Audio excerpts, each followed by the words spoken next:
நேத்திக்கு நாம மேட்டரை பற்றி பார்த்தோம். இன்னைக்கு நாம ஆன்டி மேட்டரை பற்றி பார்ப்போம்.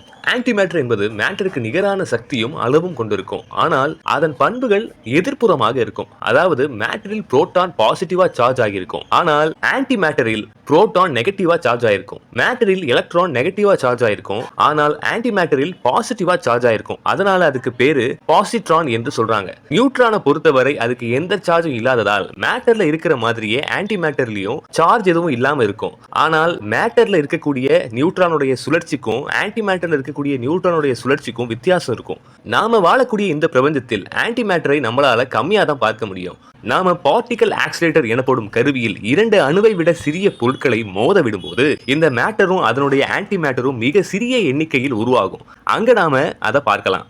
அதே மாதிரி காஸ்மிக் கதிர்கள் எனப்படும் விண்வெளியில் இருந்து நட்சத்திரங்கள் மோதும் போது அப்புறம் சூப்பர் நோவா வெடிப்புல இதுல எல்லாம் இந்த ஆன்டி மேட்டரை பார்க்கலாம்.